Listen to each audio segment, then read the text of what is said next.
So I'm sure a lot of you have heard that the Lodge cast iron pans have, they come pre-seasoned, and the seasoning that they use is the Roundup Ready GMO soybean oil. So personally, I'm trying to get rid of a lot of the GMOs and the unnatural things out of my family's diet. So one of the first things I want to do is get that seasoning off of our cast iron pan that we just bought, because I don't want to be cooking GMOs into all of the food as we, transition into a more healthy lifestyle. So I'm gonna try and show you guys how to do that. Me and my husband wanted a cast iron pan for a long time because they're really healthy. They, really are good. They last a long time, heavy duty. So there are just so many good things. So I'm gonna show you how to get that seasoning off. Okay, this is the box as we got it from Amazon, obviously. We didn't look at it.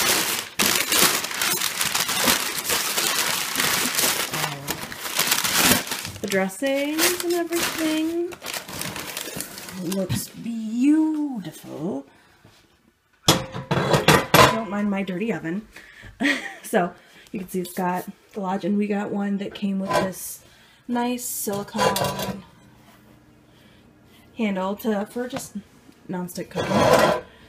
It looks beautiful, but I have to take that seasoning off. So first thing, I'm going to give it a quick wash. Okay, as you can see, it's now cleaned and ready to go. Though honestly, you could probably skip that step since you're getting all the outside off anyway. I'm just, paranoid, and I always clean everything that I get as soon as I get it.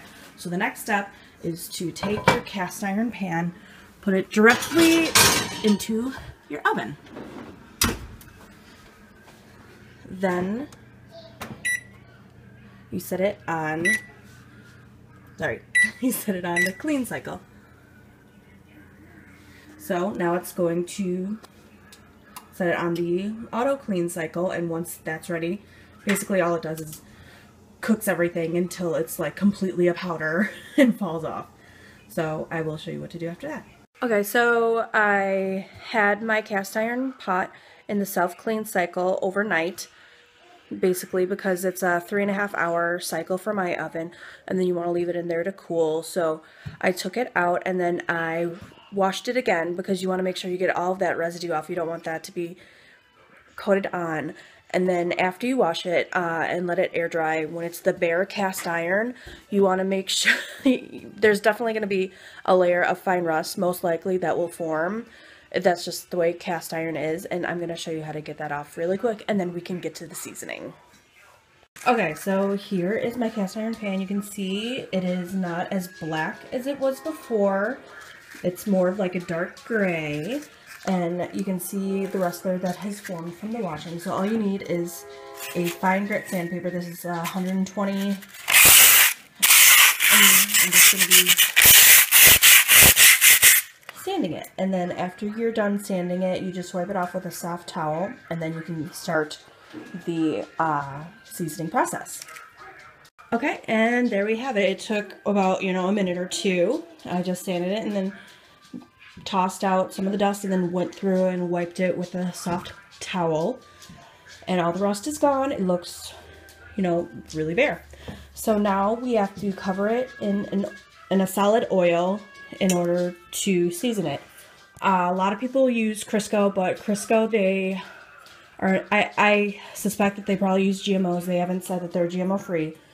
You can use lard if you can get like a good solid reliable lard where you know where it comes from. That would be perfect too. Or what I'm using today is Trader Joe's organic virgin coconut oil. I absolutely love coconut oil. I use it for tons and tons and tons of different things. I really like Trader Joe's one. They have a really good one, and you can't really see it, but the only ingredient on there is coconut oil. It contains coconut. So it's a really good oil, a really good quality. So I'm going to show you how to put that on and then what you're doing next. Okay, so now you just kind of spread your solid grease into the pan. Make sure you get it on the entire surface. You want it, you know, inside the pan, outside the pan, on the bottom, on the sides, on the handles. Like, you want to coat the entire thing so that, number one, you know, it's going to give you that non-stick quality that you're baking on. And number two, it'll help prevent it from rust in the future. So you really do want to coat the entire pan. So I will show you what that looks like when I'm all done. Okay, so this is what it looks like after I coated it in the grease. I went over it with a paper towel just to soak up any excess grease that might be on there, because you want a nice even coat, especially in your actual cooking surface. So now you put it into an oven that's been preheated to 350 degrees. You put it in face down for an hour and a half. So I will go ahead and do that right now, and I'll show you what it looks like when it's done. Okay, so my hour and a half is up, so it's time to get the pan out of the oven. So,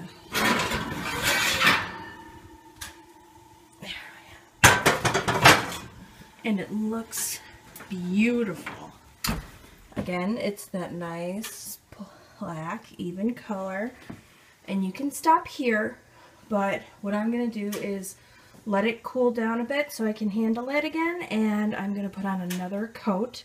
You can put on up to 4 coats, and I'm probably going to get close to that, but you can absolutely stop here if that's what you want to do, because it is ready to go. Alright, I will show you after I'm all done with all 4 of my coats. Okay, so I put 3 layers of the coconut oil seasoning onto my pan. And now I'm going to cook my husband some eggs to see how well he did.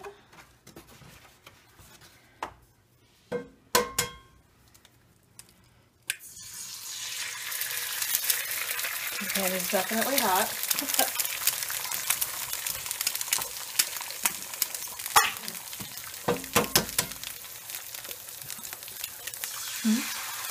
Composting your shells. Yes.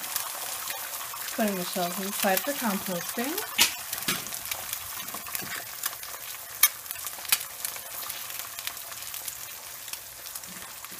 And I did turn the stove up. I had it on medium for a few minutes to get the pan hot, but then I turned it off and they're still sizzling hot. That's the one good thing I love about these pans, is that it stays nice and hot for a long time.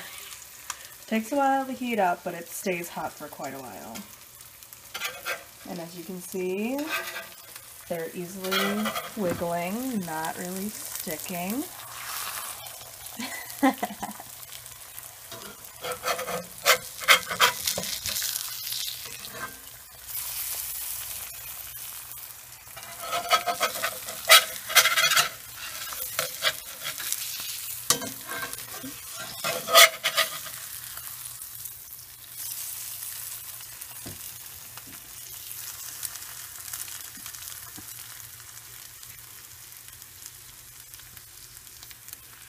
And the more you cook them, the more flavorful it's going to get.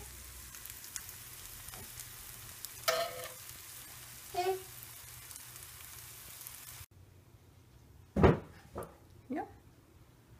Eggs still all in one piece off of the cast iron grill that's been seasoned. Gesundheit.